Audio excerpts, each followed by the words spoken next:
Better get gas because it's time for the Week in Gear. This week, PRS hit hard with a new model, and Dario help us to go swivel. I might get in trouble for that one. Two things before we start. Tim Henson has just announced that Ibanez will be releasing a lefty version of the TOD10N. So, if you are a lefty, hi Kelvin, look out for that because they're coming soon. Some sellers have actually already started listing it on eBay, and they've just taken a right-handed TOD10N and they flipped the picture in Photoshop. And I thought that was quite amusing, so here it is because I had to share it. The second thing is that although it doesn't make it onto this week's top 5, the Katana 50EX Gen 3 from Boss is now shipping because although Boss announced all of the new range of Generation 3 amps a few weeks ago, they are making them available to buy throughout different periods of the year. So the 50EX should have been out in July, but Christmas has come a little early. Well, quite early. And the point is, if you want a Katana 50EX Gen 3, now you can get one using the links in the video description. I thank you. A wink wink, a nudge nudge, I say no more. This show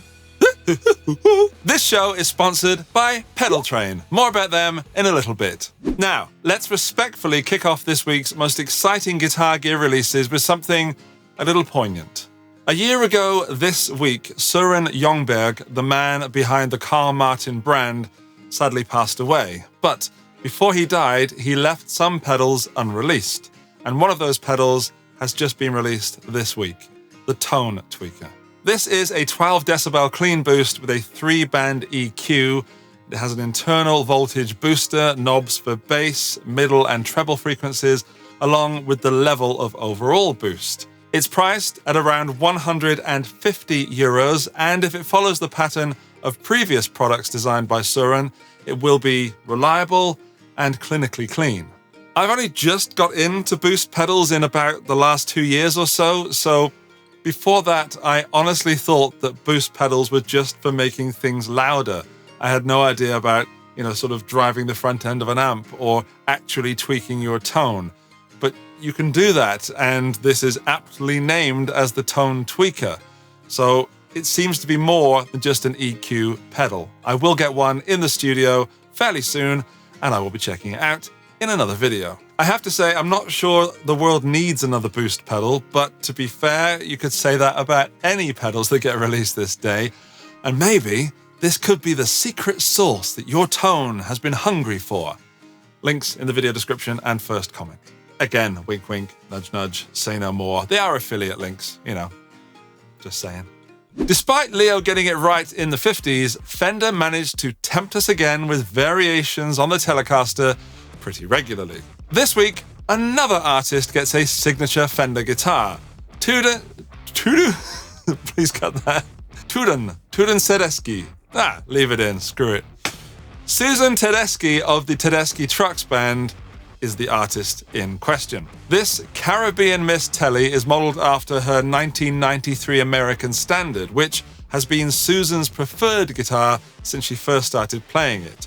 It's the one that you can see on the album of her second album, which is Just Won't Burn. Let's talk features. This brand new Telly has custom Susan Tedeschi single coil Telly pickups, Tedeschi C profile maple neck, aged Caribbean mist finish, 2 options there, with a 4-ply tortoiseshell pickguard. Dig that so much. There's a master volume, a master tone control, but the tone control has got the TBX on it. So you can, just look it up. TBX tone control. I'm not going to explain that here. It's got a 6-saddle string through the body Telly bridge with block steel saddles and a deluxe black hardshell case with a black crushed velvet interior. I also have a USA Standard Telly from around the same year, and mine has similar specs as this, so this makes me quite nostalgic. However, I've grown to not like the Slim C on it, so I don't play it anymore, which is sad, really. Maybe I'll get one of these. But, however, Fender are asking for 1,899 notes for this Telly, which seems a lot, but is actually cheaper than the Fender American Pro 2 Tellys, which succeeded the USA standards of the 90s. And that feels a bit negative, and I shouldn't be, because it could come across as just another boring telly, but that Caribbean, which do I say, Caribbean or Caribbean? Pirates of the Caribbean. That Pirates of the Caribbean mist finish is absolutely divine, and then stick a taut guard on it and you've suddenly got me, all fizzy. I don't think that this finish is what I'm trying to say. I'll get to the point. What I'm trying to say, I don't think this finish is available on any other telly currently made by Fender. And if you can show me a guitar player that doesn't shop with their eyes, I will show you a liar. Or at the very least, someone who isn't honest with themselves. Before we get to number 3 on the list, it's now time to talk about this week's sponsor, Pedaltrain. I've been using Pedaltrain boards for about as long as I can remember. This is the Metro 20 that you see mostly in my videos. And this is the Classic Junior, which you don't always see, but it is always also in my videos. However, did you know that Pedaltrain have a new series out called the XD series? The new XD series has 6 rails, meaning you can go up to 3 pedals deep. There's the Pedaltrain XD18 that comes with either a soft case or a tour case. Or if you need even more space, there's the XD24, which also comes with a soft case or a tour case. Being Pedaltrain, they are virtually indestructible. I know because I've tested some recently. So whether you're putting together a small flyboard or you have enough pedals to power the Starship Enterprise, check out the Pedaltrain XD series at pedaltrain.com or use the link in the video description and have the same pedal board as me. On with the show! This is the part where I say, if you're enjoying this weekly show, consider smashing that subscribe button and the thumbs up, or double smash the thumbs down so that more people get to see it in the future. Thank you, and please. Hold on to your trousers because Yamaha have just released 2 really expensive acoustic guitars, the FS9R and the FS9M. These are flagship models for Yamaha, and they are built, they are handcrafted in Japan. The FS9 series is a concert-size acoustic guitar that Yamaha is aiming at singer-songwriters. The FS9R has an Indian rosewood body, and the FS9M has a, you guessed it, African mahogany body, where the M comes from, and the R's for rosewood. Clever, Yamaha. The FS9R was announced at $6,780 and the FS9M at $6,620. But the prices I've seen online are actually closer to around $4,000, so I don't know why that happened. Something happened.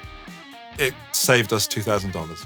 Aside from their handcraftedness by their top luthiers in Japan, Yamaha are pushing the fact that the FS9 series has this tapered 𝗏𝗏 duck, I think that's how you pronounce it, spruce tops, which means that the spruce tops, a special type of spruce, are thinner around the edges and thicker in the center, which increases projection of the sound and responsiveness whilst maintaining structural stability. That is something that makes sense to me, not something that I just wrote and read on the internet. There are a lot of traditional Japanese design elements in these guitars, and I love guitars built in Japan, generally speaking.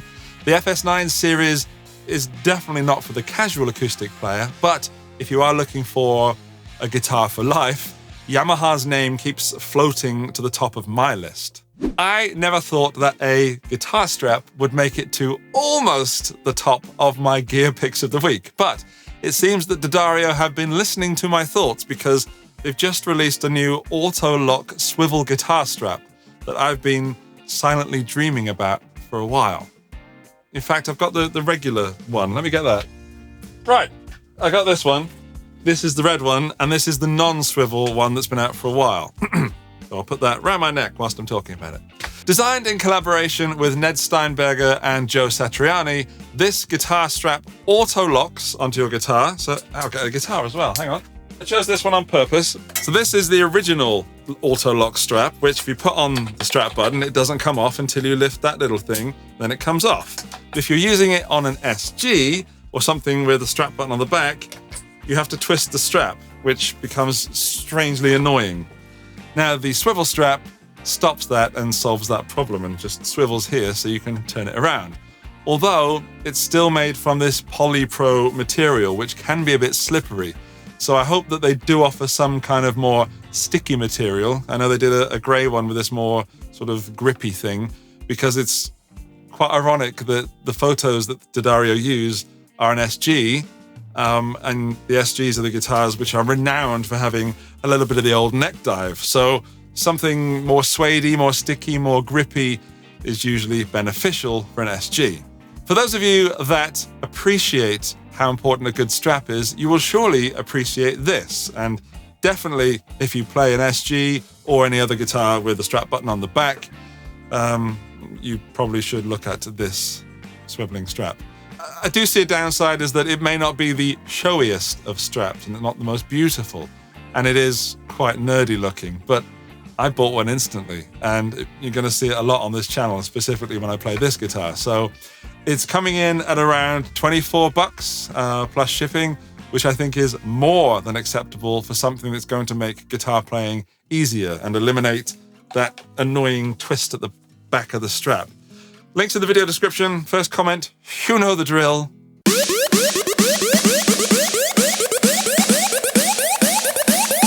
Andy's Pick of the Week. My pick of the week goes to the new PRS SE NF3. And those of you with most of your hearing remaining would have heard the SE part of that, meaning that this is one of PRS's more budget-friendly guitars. And before I say any more, I'm just going to ask Victor to put up the picture of the metallic orange model. Victor, please could you put up the picture of the metallic orange model and do something sexy with it? All right, that's quite enough of that. The NF3 is basically a Silver Sky with 3 narrow field deep dish pickups. And this is the first time that PRS have used these pickups outside of the US core models. There are 8 different models available, 4 colors, each with choice of either rosewood fingerbird. It's the bird with a finger. There are 8 colors. No, 8 models, 4 colors, with choice of either rosewood fingerboard or maple fingerboard. Come on, Andy, wind it back up. So you basically got 4 colors with 2 different fingerboards, which I've already said, but I've said it again.